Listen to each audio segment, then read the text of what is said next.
We'd like the crew of 85 would also like to echo Mr. Abbey's thanks to all the folks who made our mission possible and easy and a lot of fun for us. So again, our hats are off to y'all for all the hard work you put into the mission. And a little bit of thank you for all the work y'all have done. We have a movie here that we put together with all our post-flight video that we had and some slides. So we'll go ahead and dim the lights. We'll go ahead and start the movie, and we'll try to narrate it for you, give you some idea what it was like to go on 85. It was August 7th, 1997. The vehicle was all ready to go out on the pad. It's a busy morning, launch morning, so we were all had a little bite to eat, got into the suit room, got all suited up. It takes quite a while to do that if you've seen a previous flight. But everyone was in great spirits. Everyone was excited to go. Got beam away from the breakfast table. And Steve's all excited. And last but not least, Bjarni got his suit all checked out, and he was ready to go also. The vehicle was out in the pad. It was fully loaded with propellant and fuel, and it was a flawless countdown. It was all ready to go. We departed the operational checkout building, the crew quarters where we stay, for our trip, hopefully our only trip out to the pad for this flight, and due to the great weather and the countdown, it happened our first try. Once in the white room, we get a little bit more equipment on, our harnesses for our parachutes and oxygen bottles, and now we're going to show you inside the cockpit, climbing, kind of doing a chin-up here to get into the seats, a little bit different view than you normally see. Joe Tanner was our astronaut support person to strap us in, try to get comfortable, and on the mid-deck, while that was happening, Steve was getting in the MS3 seat. Kent's getting his helmet on. Jan's doing what she always does. Now, actually, Jan, if you see on the left down there, is in the cockpit already, and the last but not least was Beamer, or Bob Curbeam, to get in the MS2 seat, our flight engineer for ascent. The mid-deck's ready to go with Steve and Bjarni all strapped in. With everyone aboard, it's time to remove the white room. It rotated back, as you can see. At 2 minutes, they give us a call to close our visors, so we put our visors down and turn our suit on, O2 on in preparation for start. 6.5 seconds, there goes the main engines, which is always really a beautiful feeling inside the vehicle. You can see the tank kind of does a little twang, and at T0, we're on our way. And now we're going to show you what that looked like from inside the cockpit, the same exact sequence. There's the engine start, a lot of rumbling, a lot of vibration. You'll see the big jolt here for liftoff. Boom, there goes liftoff, and we're on our way. And if you watch the lighting condition, as we cleared the tower, we did a big roll maneuver to align ourselves for our ascent, and you can see the lighting conditions change, and the sun winds up right in Jan's face for pretty much the whole ascent.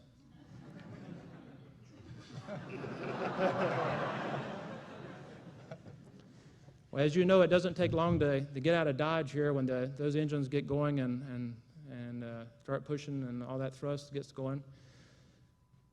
So we were feeling acceleration about this time.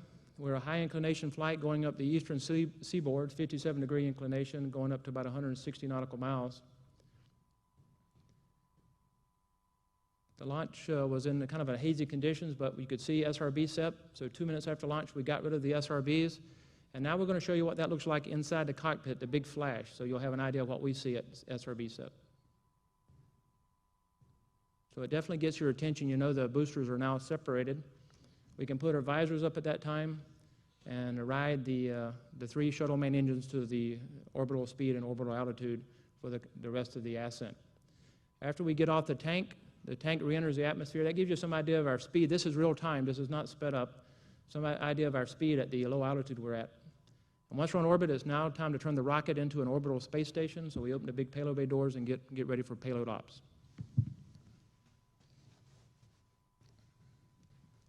Once we have the payload bay door open, we can start our payload operations. This is a very busy flight with over 40 different payloads, some of which you see here in the payload bay. In the middle of the payload bay is the Krista SPAS, one of our primary payloads, which was a scientific satellite looking at chemicals in the ozone layer. And on the very first day, we had to deploy Krista SPAS to give it as much time as we could on orbit. And here Steve and I are in the aft flight deck getting ready for those robotic operations with the shuttle remote manipulator system, the Canadian robot arm on the shuttle. And here I am maneuvering the Canadian RMS to the Krista SPAS grapple fixture so that we can grapple the Christus Spas, as you see here, and lift it up out of the payload bay and take it over the payload bay and get it ready for deploy. And here it is just before we release it. We're activating all of the experiments and instrumentation on the Christus Spas satellite, which was controlled by the Germans from Kennedy Space Center, Payload Operations Center. Here's a release of the RMS from the grapple fixture that's on the Christus Spas, and we send it on its way to a 9-day scientific mission, and we retrieve the Christus Spas on the 10th day of the mission. To separate away from the Christus Spas, we maneuvered, actually Rommel maneuvered the orbiter with some separation burns to get us away from the Christus Spas, and you can see the Christus Spas as it is separated from the orbiter by moving the orbiter away from it.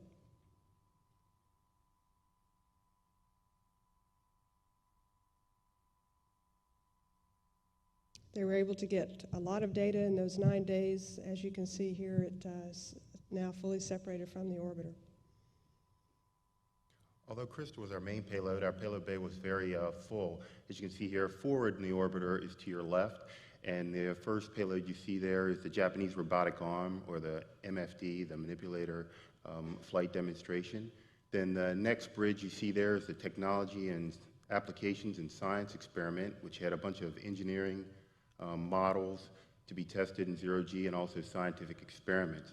And in the aft, and we'll get a close-up of that soon, you'll see another hitchhiker bridge, and that was the International Extreme UV Hitchhiker. And it had a multitude of payloads looking in the ultraviolet at stars, the Earth's atmosphere, any interaction of the shuttle with the upper atmosphere. A lot of these facilities had optical systems, and so we had a lot of hitchhiker doors, as these are called, which closed to protect them from debris during some of the more sensitive times of flight. We also had some mid-deck experiments, and this is me taking a media sample out of the bioreactor demonstration system. What I was doing, I was growing colon cancer cells to much larger aggregates than we could do in 1G environment, both for colon cancer research and cell research. And there you see the aggregates, and they grew to about 3 or 4 times larger than you would see in 1G. Just continuing on with some of the mid-deck experiments, this is Kent Rominger, or Rommel as we call him, getting ready to do the solid surface combustion experiment. And this is an experiment that has flown on a number of shuttle missions and builds up the knowledge of how materials burn in the zero-G environment of space. In this case, we're burning a plexiglass, a type of plexiglass, and there you see the ignition of that plexiglass. And we filmed the burn for about 10 minutes before the flame, this little blue flame finally extinguished. This is the Swiss telescope used to have a look at the Hale-Bopp comet through the side hatch window, and it views the comet in the ultraviolet, which gives us a better signature of some of the ions and elements coming off the comet that give off light in the UV. Steve spent a fair bit of his time during the mission doing this experiment. And that little bright spot there just to the left of center is the actual comet. You can't see it very well because it's a long distance from the Earth, but by summing up a lot of these images, the scientists can pull out some of the structure in the comet itself.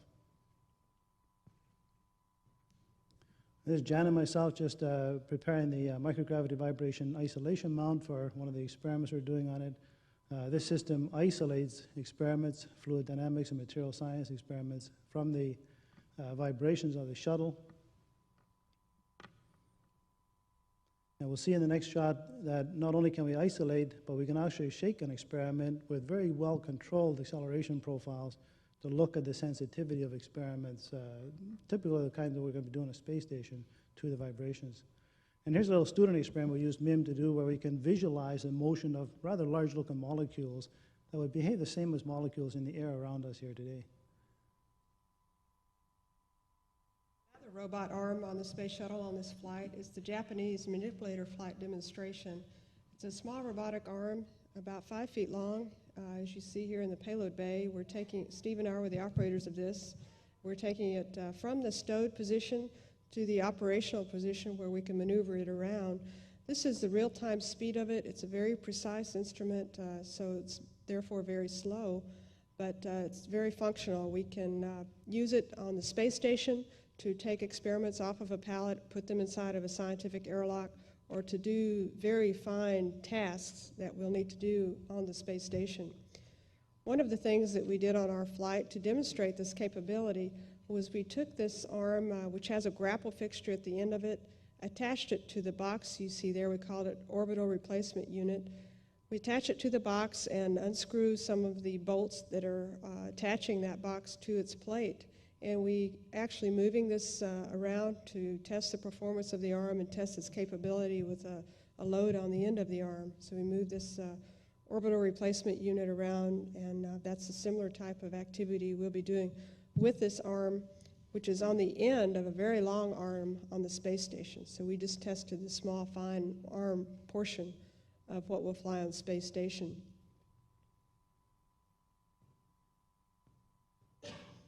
Another thing we did with this arm was we attached the arm to this door and actually unlocked the door, and we used the arm to open up the door. We did this with a program mode.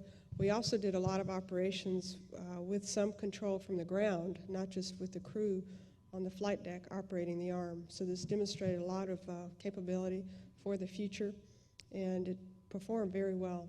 This is sped up a little bit, this function in the last scene you saw.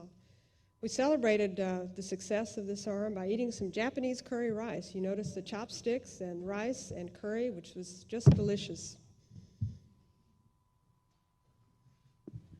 We also had a little free time later in the flight when we got an extra day, and one of the things our folks did was some fluid experiments.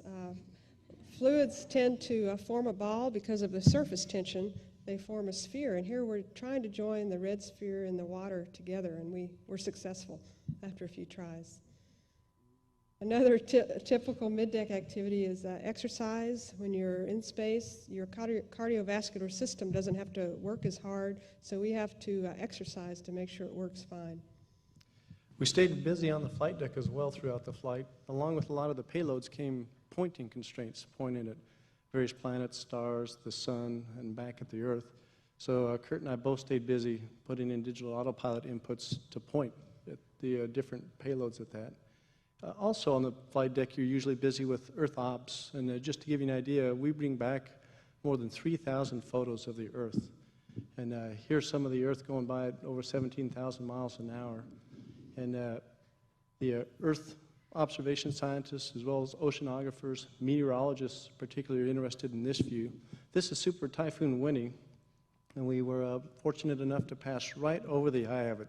It's a very distinct eye. You could see the blue water through the eye. And also, Super Typhoon is hundreds of miles across. This is probably 300 to 400 miles across that you're looking at. And the way we get these photos, that was video that you saw, but the stills that we're going to show you later are from several different sources. We use a Hasselblad camera. It's a 70mm format, and that does the majority of our Earth ops work. And we had just seen Beamer with one of those cameras. We also, though, carried a Linhof camera, which just brings back gorgeous photos, and that's because the negative on that is a 4-inch by 5-inch shot. And a lot of times, we're busy doing other payloads, such as this. Somebody floats up to the window and says, hey, look at this target going by. What is this? And so we kind of scramble for the cameras. In this case, it happened to be the Aurora. The video here is black and white. It doesn't really do it justice, and we've got slides later on to show you, but it was a gorgeous green color. It's down the south of Australia, the Southern Lights. I'd like to transition now into the rendezvous day. Here we are on rendezvous morning, getting ready on flight day 10 to go pick up Krista Spas, and it really is a team effort. It takes everybody in the crew was involved, from Kurt doing the manual flying, me doing some flying up front, Steve running a handheld laser. Here we are approaching on Krista Spas, and hours before we get this close to it, we're doing a set of burns to go ahead and phase ourselves in and close in on Krista. From the time we're within about 1,000 feet, it's manual flying, and Kurt at the aft station has it positioned here at the arm. If we were only going to grapple Krista, we would have done it at that point. But along in our flight, we had a detailed test objective, which was to go ahead and simulate a docking on a future space station mission coming up, where Kurt flew Krista right into the payload bay at a very precise rate. And once it was just broke the mold line of the payload bay, backed back out.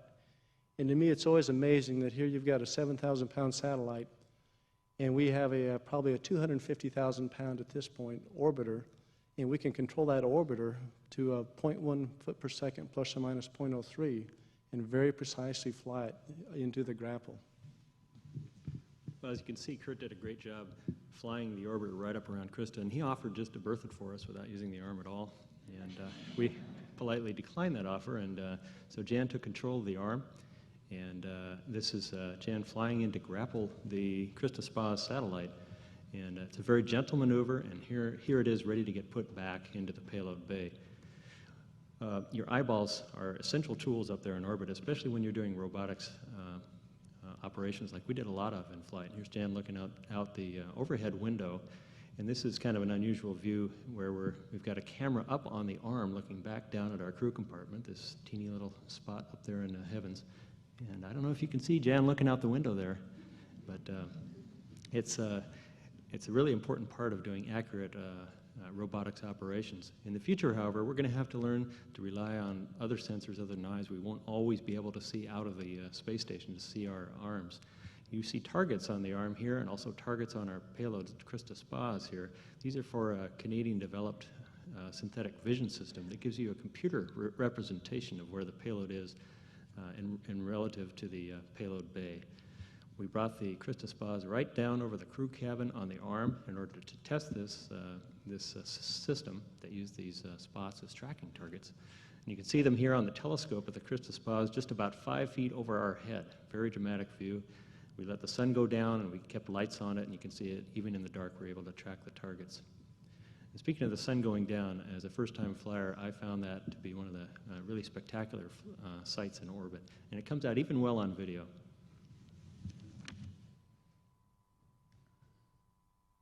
Well, unfortunately, after 11 days, 20 hours, and 27 minutes, it's time to put the orbiter back on the ground, bring it back home, both the crew and the vehicle back home to the Kennedy Space Center. We started our entry well on the other side of the Earth, around south of India, Australia time frame, or position. We slowed the orbiter down from its just over 17,000 miles an hour. As you see here, we had an early morning landing, and the glow of the early morning sun through the atmosphere was quite impressive. Approaching overhead, we started a big right-hand turn about 280 degrees to align the orbiter up on final for landing at Kennedy Space Center runway 33. We actually did a new kind of technique on the landing. We used short field speed brake, which is a technique to help control our energy in case we have tailwinds. And we were the first landing ever to use that, and it worked exactly as planned. The orbiter was my first chance to fly the orbiter. It flew very nicely, just like some of the training that we get here at Kennedy, or at JSC and at White Sands and Kennedy Space Center. Rolling out on final, approaching the 300-foot point, Kent put the gear down. We crossed the threshold around 230 knots, looking for a touchdown around 195 knots. Right now, Kent's telling me all the right things to do, trying to make sure I get it right the first time. And we touched down about 3,000 foot down the runway. The drag chute came out right away. And just a little bit of different view here as we look down the runway. Again, the drag chute's out, and the speed brakes on the vertical tail start opening up to slow us down. As the drag chute comes out, it disreese, opens up fully to cushion the nose touchdown. And now we roll safely down the runway at Kennedy Space Center after going something over 4.7 million miles. If we can bring the lights up just a moment, I actually left out something I wanted to do earlier, and I wanted to introduce the crew and explain a little bit about what each one did on the flight. First of all, to my right was Kent Rominger. Kent will be referred to as Rommel, since that's a whole lot easier to say. And this was Kent's third flight. He flew on STS 73 and STS 80. It calls Del Norte, Colorado, his home. And Kent was invaluable helping me stay out of trouble on the mission, backing me up as the pilot. And the rendezvous, he was my right-hand man, making sure all the rendezvous things went correctly. To his right is Dr. Jan Davis, J.D. or whatever. This is my chance to fly my second mission with Jan. We flew on STS 47 back in '92, and Jan also flew on STS 60. It was her third flight. Jan's a sweetheart. She comes from Huntsville, Alabama, and I sure hope I get to fly with Jan again. She did a great job. She was my payload commander, and also she was the head person on the MFD, the little robot arm payload. To her right is Bob Curbeam. Don't get between Bob and any food or you're in trouble. But you'll hear us call Bob Beam or Beamer, and that was a name that came with him from the Navy. Bob was our flight engineer during ascent and entry, and he's also the BDS, the bioreactor person on the middeck. But also he kept us, Rommel and I, that is, coordinated on the rendezvous. He was the guy who ran all the computers and kept all the data coming in to make sure our rendezvous went correctly. And to his right, we have Dr. Steve Robinson. And by the way, Beam comes from Baltimore, Maryland. He calls that home, or Woodlawn. Is that correct? Yeah. Okay. And, I was practicing that. But to Bob's right is Steve Robinson. Steve comes from Sacramento, California. And we have a lot of names for Steve. Steve was our primary person on the Swiss payload, which was the telescope to look at the Hale-Bopp comet. So he became head cheese, so to speak, because of Swiss, Swiss cheese. But it was much funnier when we made it up and on orbit. But Steve did a great job. It was his first flight, as was Beamer's first flight, and they did an outstanding job as rookies. And last but not least is Bjarni Tryggvason. Bjarni's a Canadian astronaut. He's been in this program longer than we have, trying to get to go fly, and I admire him for that, his determination and effort. But Bjarni was obviously his first flight as a payload specialist with us. He was the principal investigator on the MEM payload, which is a microgravity isolation mount payload. And unfortunately, Bjarni spent most of his time on the middeck working the MEM payload and hardly got to look out the windows much. But Bjarni did a great job, and it was my pleasure to fly with all these folks, and I sure wish we could go do it again. We had such a great time. And what we'd like to do now is we have some slides we show you to help explain our mission a little bit better than the film, because the film is pretty fast-paced and it's kind of tough to get all our words out. So we'll go ahead and go through those slides if we could bring the lights back down and bring the slides up. Okay, they give me the easy slides because, again, I'm the commander and it's tough for me to do these things. But obviously you've seen our crew patch. We designed that as a crew member or as a crew, and you see in the payload bay a representation of some of our payloads. Also, the high inclination flight, and our mission was primarily a mission to planet Earth, to study the Earth's atmosphere and how we as humans have affected that Earth, and that's represented on the patch. A picture of the crew. Again, I can't say enough good things about those folks. They did a great job, and between you and them, it kept me out of trouble, and we had a very, very successful mission on 85. And again, they give me the easy photo here. No presentation would be complete without a launch photo. This was the 23rd mission of Discovery, and she performed flawlessly. We had no malfunctions, no anomalies on flight that impacted any of our operations. So we had nothing to worry about with the orbiter. And it was the 86th mission in the Space Shuttle program. So we should be all proud with the things we've accomplished in those missions. As I said in the film, we deployed the Krista SPAS on Flight Day 1. The SPAS is actually the carrier for the instruments, and SPAS has flown 3 times before. This was the 4th flight, and it flew once before with the Krista instrument, which is the main instrument you see there on the top is a cryostat, actually, because it has infrared detectors that looked at about 15 different gases in our middle atmosphere, and again, looking at the dynamics and the formation of ozone in our atmosphere. And that was a German instrument, as was the SPAS carrier. Next to it was a large instrument called MARCI, which was an American experiment which looked at 2 specific chemicals in our atmosphere, OH ion and also NO, which are very instrumental in determining some of the equations and dynamics of what's going on in our atmosphere.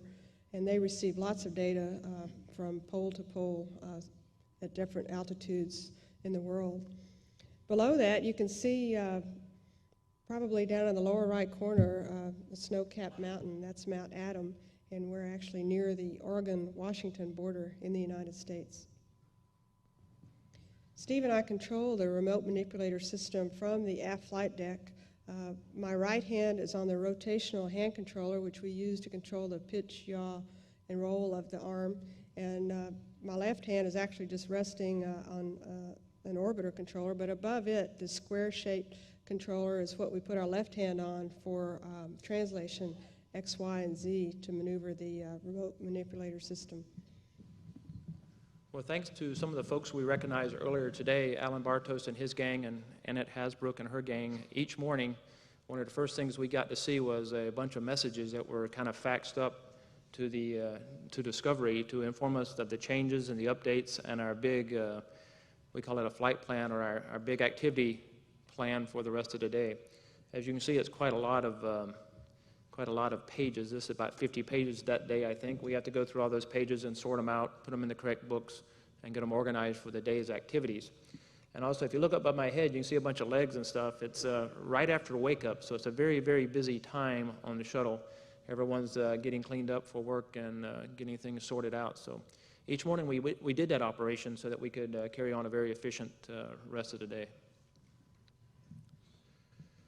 Well, for some of the payload operations we did, I'm working a mid-deck secondary experiment called BRIC, which is biological research in canisters. And it's actually, if you look, I have some gloves on, and I'm opening a container of liquid nitrogen, and I'm putting some samples in that to preserve them for the rest of the mission. It's pretty simple, but all payloads that we have on the mission take time on the crew day, and each one's important, and we try to make sure we get all those done according to that plan that we had earlier. This is a view of our payload over Korea, payload bay, that is, over Korea.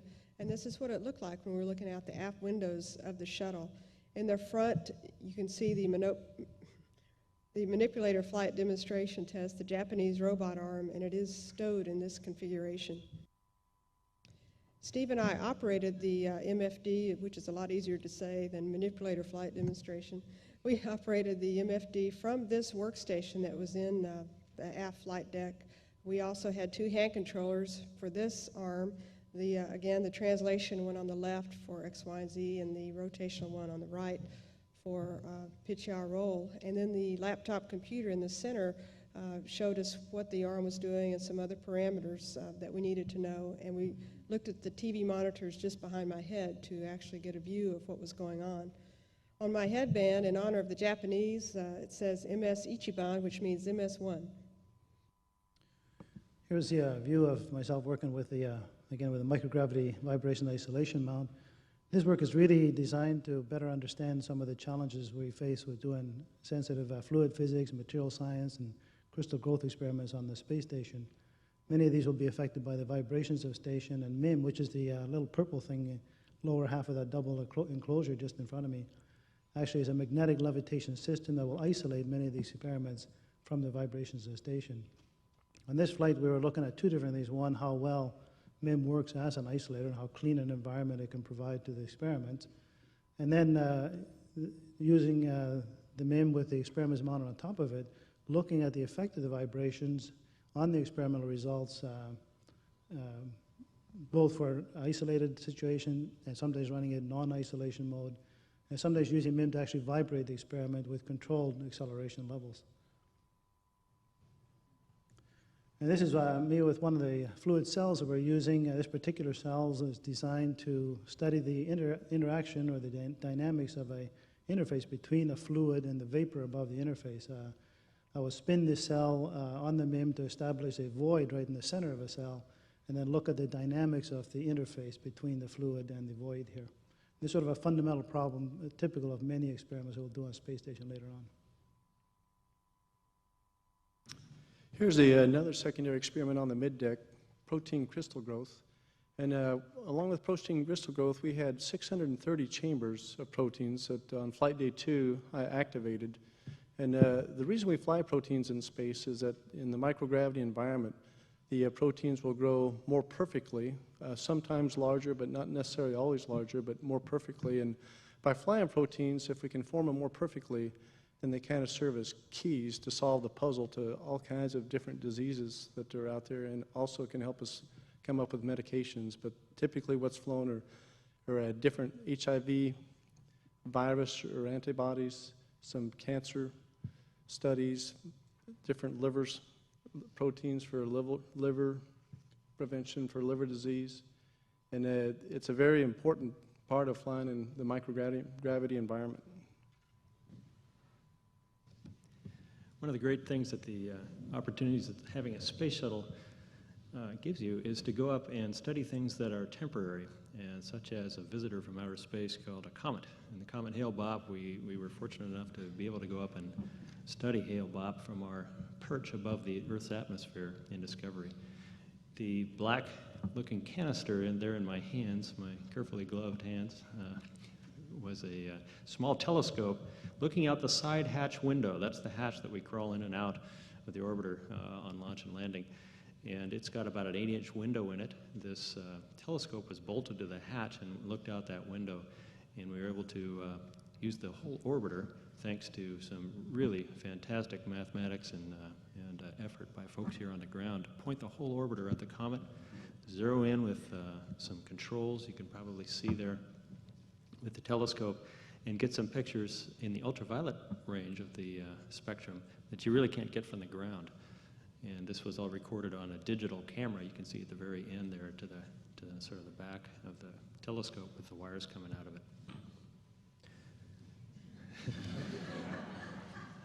This looks like another combustion experiment waiting to happen, but it's not. This, I didn't know this photograph was going to look like this when it was taken. Nor did I choose it to be in the group. But I'm going to talk about it. Another good reason to go into space is to study what happens to human bodies. Physiology does change, and the adaptation process is fascinating. And one of the things you have to adapt to is changing your sleep cycles, when you go to bed and when you wake up. And we did quite a bit of that, both in preparation for the flight and during the flight. And there's a study to try to ascertain what happens to the human body in situations like that, both on the ground and in space. You can see on my arm there, wrapped around in white there's a little module that records, Kurt and I wore one of these the whole flight, and it records our arm movements. There's an accelerometer inside and also a light sensor. And what I'm really doing is a little cotton wad for a saliva sample. Really? As I mentioned earlier, bioreactor was a very important secondary payload we had on the middeck. And here I am stowing a sample of the media that the cancer cells were growing in. A few times a day, I would take samples of the media to see, just to check the metabolic rate of the cells, and also take a few of the cells out and fix them or preserve them so they could be studied later. It's hoped that by using the zero-G environment to grow the cells in three dimensions, sort of like they would in a tumor, we can learn a lot more about how cells grow in the human body, and more specifically how colon cancer grows in the human body. And hopefully this will aid in colon cancer research and help us defeat that disease at some point. Well, one of the big parts of spaceflight is learning about personal hygiene. Showering without a shower. It's kind of an interesting thing, and they have rinseless shampoo and rinseless soap. And this is me, I think, the first or second time I shampooed in space. And it was kind of interesting. You put it in, it lathers up, and you just wipe it out with a towel, and actually it works pretty well. Well, earlier in the video, we saw Beamer riding the bike, and he didn't have his shirt on, and if I were built like him, I wouldn't have mine on either.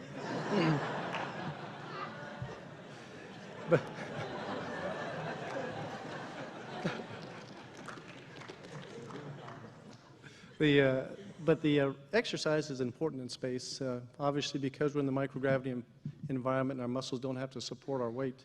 We can very rapidly. So I tried daily, I think I missed 2 days in the flight, daily to ride this stationary bike for 30 minutes. And it just helps your recovery on landing day as well as thereafter from the process. And if I looked like Beamer, I wouldn't have my shirt on at the computer either. So, but one of the neat things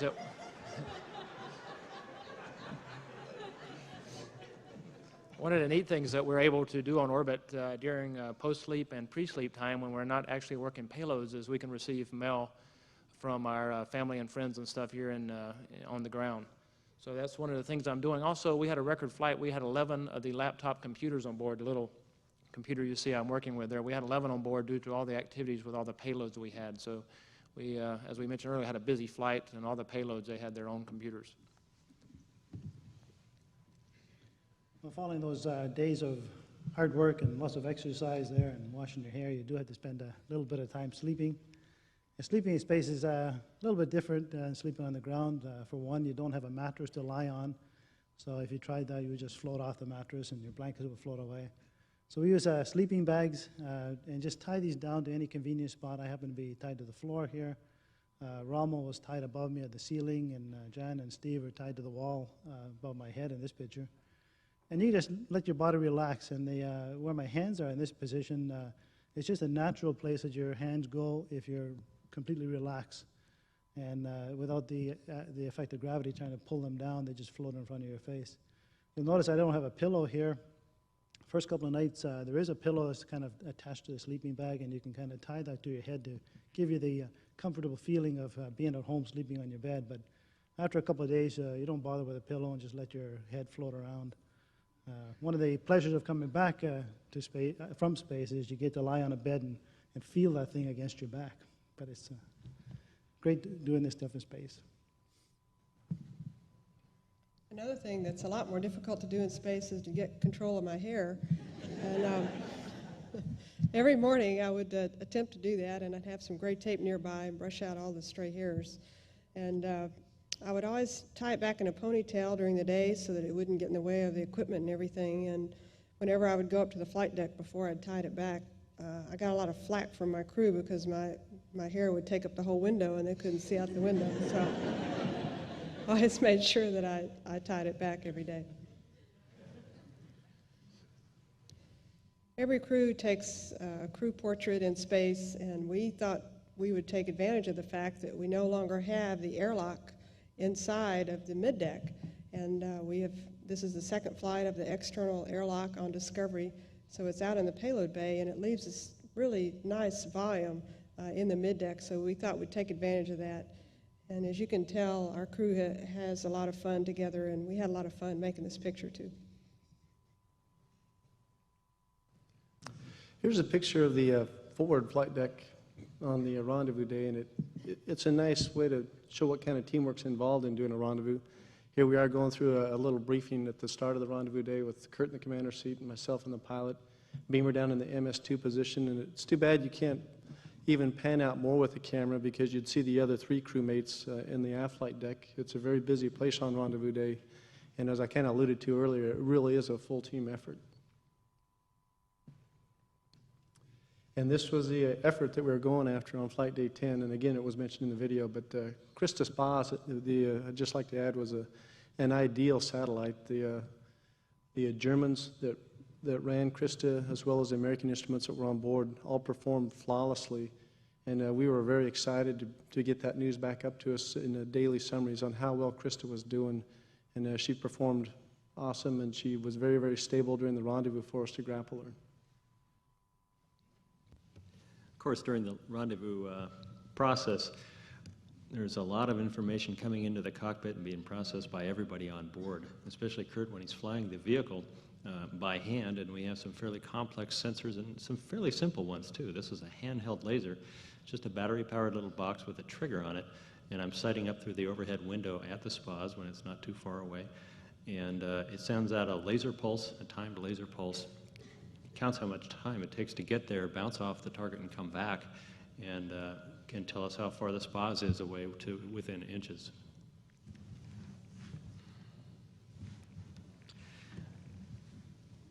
Once the payload is on the arm, or for other reasons for moving the arm, this is how we do it: facing aft in the baseball cap and all, looking out the back window. Actually, that was really useful for two reasons: so that my crew wouldn't make fun of my hair so much, and so that it would keep the bright sun out of your eyes. Sometimes the lighting conditions are very dramatic up there. It was kind of surprising to me. You just don't see sun that bright there on Earth. So it was great to have sunglasses and hats and stuff to protect yourself sometimes. You can see the word Canada written on the robot arm, or the remote manipulator system, our long 60-foot arm, provided by the Canadian Space Agency, which did a great job for us. We had it out and busy almost every day. Jan deployed the satellite with it and retrieved it, and I was able to move the satellite around to do some space station construction tests also.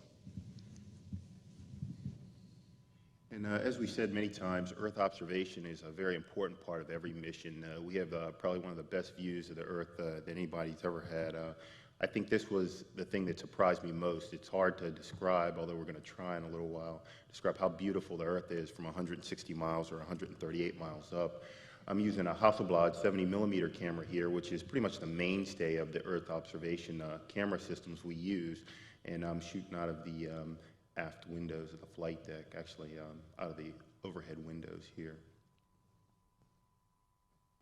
And of course, if you're going to shoot a lot of film, you have to load a lot of film. And unfortunately, there's no dark room in the orbiter, so we have a dark bag instead. And you put all the fresh film and the magazine that's been exposed inside of it, and you pretty much change it by feel. And I was lucky enough to get to do that about 40 times on orbit.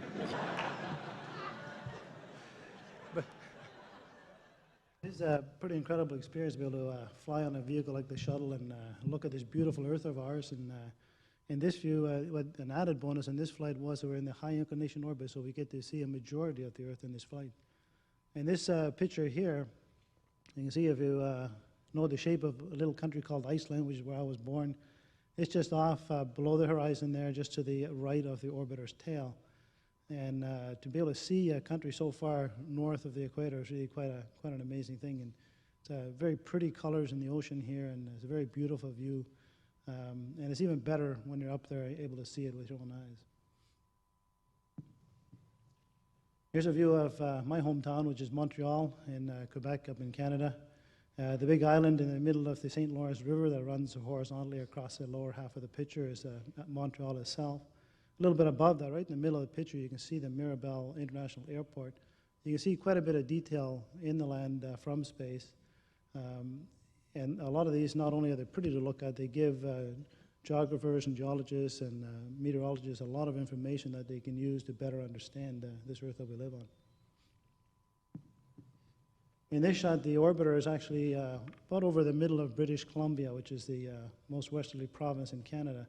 And we're looking down south from there. In the lower part of the picture, you can see the city of Vancouver and some of the silt coming out of the Fraser River into the Georgian Bay. Vancouver Island just to the right in the lower half, and then the Puget Sound, the Olympic Peninsula, and up just above the center of the picture, the Seattle area, and right near the top, the Portland area and the Washington-Oregon border. And the Mount Rainier there is just in the upper left corner of the picture there. Just a lot of very incredibly good, pretty views of the Earth that we live on. This is actually the Danzig, or actually Gdansk, a city on the Polish-Baltic border. And we passed over this quite a bit, and it was very distinct, a islip of land there protecting the harbor for Gdansk. And I'm sorry, I called it Danzig, but being an amateur historian, I took this picture a lot because of the historical nature of the city and the parts it played during the 20th century. You can also see up in the Baltic, towards the top of the photo, is a large plankton bloom in the Baltic Sea, which is kind of rare for the colder waters up there, but you can see it as a swirled brown pattern in the water. This is a picture actually of the Alps. You see them running in the left-hand corner, all the White-Cap Mountains, and Austria, and also southern Germany, Bavaria to be exact. Going through the mountains, through the Alps, you can see the Inn River cutting a valley there, and you can see Innsbruck about 1/3 the way down from the left side in there. And if you see the two lakes that dominate the upper center of the picture, to the right of them is actually a grayish-brown area, and that's the city of Munich with its large international airport to the right of it. Here's a photo of the East Mediterranean. That's the water you're looking at. And the land portion you see is Lebanon. And about, if you start at the top and come down about 1/3 of the way, the point that jets out into the Mediterranean, that's Beirut, Lebanon. And it's interesting, just inland from Beirut, you can see the mountains and the ridges and some green, some vegetation. But if you go further, a little bit further inland from Beirut, that's the Bekaa Valley, and you can see the shape of the different vegetations in that valley. And if you go further inland from there, then that is all a desert area. That's in Syria. If you move to the bottom of the slide, about the bottom third of the slide is Israel. And you can just barely see the the tip of the Sea of Galilee in Israel as well on this slide. On this slide, it's interesting that the robotic arm is right through the field of view, and guys like me that were shooting a lot of Earth ops photos, I was always talking to Jan and Steve saying, hey, can't you move that arm out of the way? But they were pretty busy using the arm. We were a very busy flight, and so that is an indicator of how much work was going on simultaneously on this flight. But what we're looking at here, the right part of the slide is Kazakhstan, and the lake you see, and the particular deep blue lake about in the middle of the slide is Lake Bakalsh in Kazakhstan. If you follow the water down, it cuts through a ridge, and that ridge of mountains is from 10,000 to 15,000 feet high. It goes through what's called the Zungarian Gate, and to the left side of that gate is a tremendous dust storm, and that's really what caught our eye on this photo, was that huge dust storm blowing through there into China. Well, not only is the geography neat to look at, but the meteorology, the weather that we get to see from orbit. We showed you a picture of Winnie, a super typhoon, earlier in the movie, but just to explain some of the capabilities we have on board nowadays, the ground called us up and told us about Winnie and asked us to try to take a look at it when we went by, and just so happens we passed pretty much right over Winnie just a few minutes later, and we had a digital electronic still camera on board, and we were able to take a few photos of that super typhoon, and then it wasn't very many minutes later that we had a downlink capability to Houston, and so we sent those images down through one of the computers that I showed you earlier, and it wasn't within an hour or so that we had that kind of information out to the internet and to the public. So it's we've come a long way with our capability on the orbiter, and hopefully we'll see more of that in the future. This may be a place that some of you folks have been before on some vacations, but the lake directly in the center is Lake Tahoe. And to the left, you can see the Sierra Nevada mountains. And the lake in the top right corner is a pyramid lake. It actually is on an Indian reservation. But if you draw a line between that lake and Lake Tahoe in the center, there's kind of a gray area about halfway between them, and that's Reno, Nevada. Just to give you some idea of what green tree-type mountains look like in space, and then the desert on the eastern side of the mountains. Also in the United States, this is the Great Salt Lake in Utah. The northern part is actually at the bottom. We're looking south, is at the top. There's a railroad causeway that goes right through the middle of this lake and actually bisects the two portions of the lake. The southern part, which is the dark blue here, is very deep, and then the northern part, which is red, is the shallow part. And the reason it's red this time of the year, and it really surprised me because on my other flights it was a pale blue usually, but during this time of the year, brine shrimp flourish in the salt water of the Salt Lake, and that's what causes the water to be red. And this time of year, there's a lot of commercial fishermen out there harvesting the brine shrimp to use for fish food. We had a very busy flight, and once in a while, in fact, pretty often, you'd be working away at something and you'd glance out the window and see something that would just tempt you to stop. And thank goodness we had lots of cameras. This is a view looking west as we zipped out over the Atlantic, back at Cape Cod and Martha's Vineyard and Nantucket Island. You can see the sun reflecting off the water and the various current patterns and near the surface in the water. And you can also clearly see all the landlocked water on ponds and lakes, and also a canal there on Cape Cod itself. We did have a high inclination flight. I know this is a dark photograph, but it's amazing we have it at all, I think. This is the Aurora Australis, the southern lights, down over southern Australia, or even a little south of that. It's where most of our night passes kind of bottomed out on our orbital trajectory. And this was just a wonderful sight to see. It was fascinating, and it was kind of a combination of physics and art sort of being held right out there in the sky. As many of you know, when energetic electrons come down and clobber atmospheric, or not atmospheric, but atomic oxygen, it's well above the atmosphere, they will release the energy in the form of photons or fluoresce, and they fluoresce this ghostly green. You can see the tail of discovery there. Bjarni managed to get this photograph through some diligent effort with long exposures and some very high-speed film, and I'm really glad he got it. And we'll transition now from the Earth observation slides back into the final slides that we've got for you today. And this is entry day. You notice Bjarni and Jan are in blue, what looks like underwear, and that's because it is underwear. It's been modified with liquid cooling tubes, and we wear that under the orange suits that I've got on to keep us cool. And we've come a long ways in the last few years in keeping crews comfortable on the landing and entry day. I'm in my suit.